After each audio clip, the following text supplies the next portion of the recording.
Gamers will always have problems, but thankfully some of them eventually go away. I'm Falcon, and today on gameranx, here's 10 gamer problems that have become extinct. Number 10, no autosaves. Oh, this is a real one, might I say.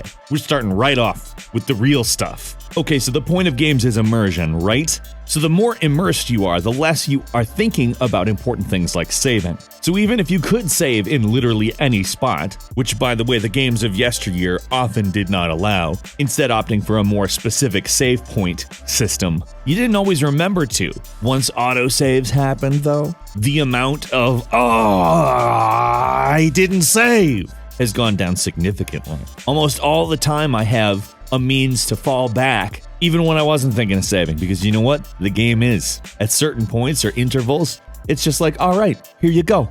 Number 9, losing internet connection when the phone rings. Remember back when you had online games and you were like, online games are the best thing that has ever happened? How did this come about? I can play with other people that are just anywhere? This is amazing! But the old internet required a phone line. And if you were anything like anybody in the 90s, your parents were like, we need to get call waiting.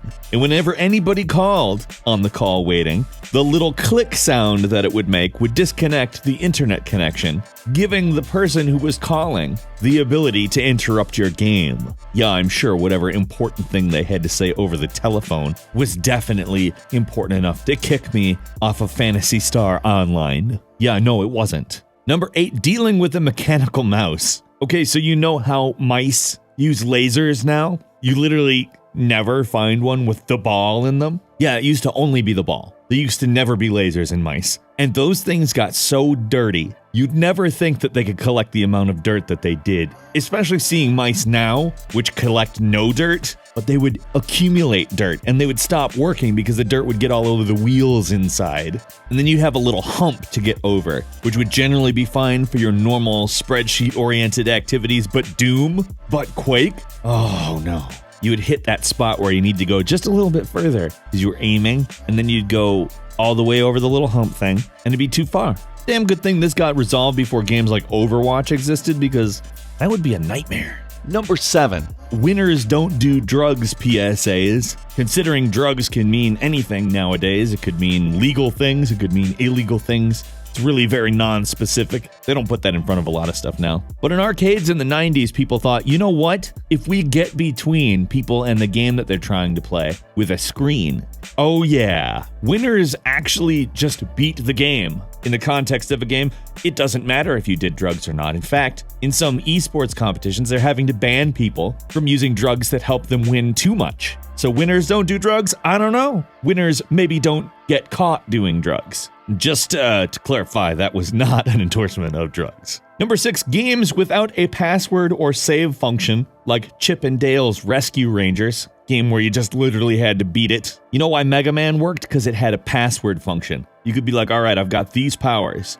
I'm going to continue this on another day. Thank you. You know how Mega Man actually could have been the absolute worst? If there was no way to continue the game later. And like I said, there were a lot of games that were like this. This was, I think, one of the big functions that kept video games from being considered anything more than a toy for quite a while, because if nothing you did was meaningful, if it never saved what you were doing and allowed you to continue it, how could you inject that much meaning? Or you can remove the philosophical underpinnings from this and be like, yeah, it was the most annoying thing ever. Either way, it's completely valid. Number 5, playing a Game Boy or a handheld game on road trips before backlighting became standard on screens. Oh, that was a nightmare, because let's just go ahead and say it, driving is terrible. If you're like a kid on a road trip going somewhere that takes several hours, it is torture. You know how your phone gets lighter when you're outside? It's to compensate for all the light that's going straight at your phone. You don't even need an explanation for why it has a light on at night, because otherwise you literally couldn't see it. And that's how handhelds work. Number 4, a missing cartridge in a series or a missing disc in a 3 or 4 disc game.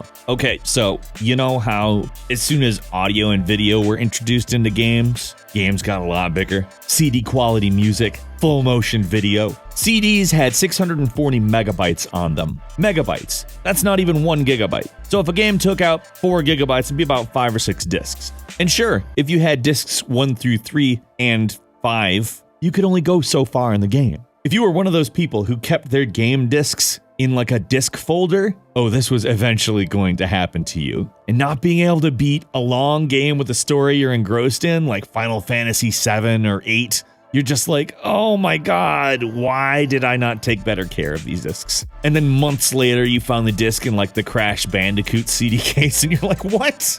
Number 3, speaking of losing important things, a memory card with years of saves on it. Now, this especially goes for games that had a New Game Plus option, where you could go back to it with all of the things that you worked so hard to attain. And it's not like these cards really held a massive amount of storage on them either. I don't know if it was technological limitations or just the fact that they could intentionally keep the amount of space on it nice and low, so you'd have to buy more of them. But inevitably, you had to set aside some space to keep those memory cards, or you were going to put them somewhere and they were going to get lost. Now, I learned my lesson after a few times, but those few times were devastating. I'm talking like worse than the time you didn't get the thing you wanted for Christmas. Devastating. Number 2, having to find cheat codes from a book or a magazine. Like, remember books and magazines? Those things that you would have to go to the store and buy? And either your cheat codes you got from your friends who knew them already and were like, did you know you could do this? Or you got them out of a book that you went to the store and you bought, which sucked. Like, I know somebody out there has got to be wistful for it. Like, I remember back in the day when you had to look up all your cheat codes and all that stuff. And it's like, no, you know what? I definitely prefer today. I really like typing in the name of the game and cheat code into a little line and pressing a button and immediately getting those cheat codes. And like the worst thing was if you bought like a book for cheats and you're like, I know it's gonna have something good for this game. And then the cheats are like, big head mode. Hey, all their heads are big now. All right.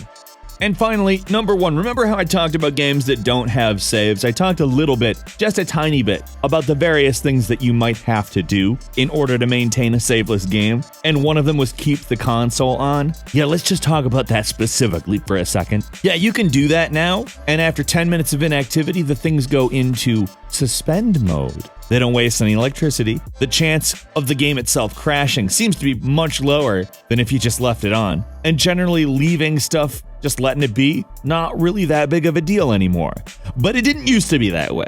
It used to be you could leave a game on. Hey, we gotta go grocery shopping, you're coming with us. Okay, thanks Mom and Dad, but I'm kinda in the middle of something. No, you gotta come with us. And then 3 hours later you come back and the officially licensed Noid game has frozen. That's all my progress. I'll never know how the Noid game ends. What happens to the pizza? Thanks, Mom and Dad. I don't care that we went and bought real pizza. I wanted to know what was gonna happen to the virtual pizza that I was attempting to steal in the officially licensed Noid game. But it's not like that anymore. And thankfully, none of these things exist anymore. If anybody tries to make games where they do this stuff as like an attempt at nostalgia, just think twice and don't, okay? Let's meet in the comments, what was the worst out of these? Do you even remember this stuff? If not, feel free to ask an old timer his opinion, because I could go on about a lot of this stuff. If you enjoyed this video, please click like. If you're not subscribed, now would be a great time to do so. If you subscribe, you get brand new videos every day of the week. That's how much we upload. My name is Falcon. You can follow me on Twitter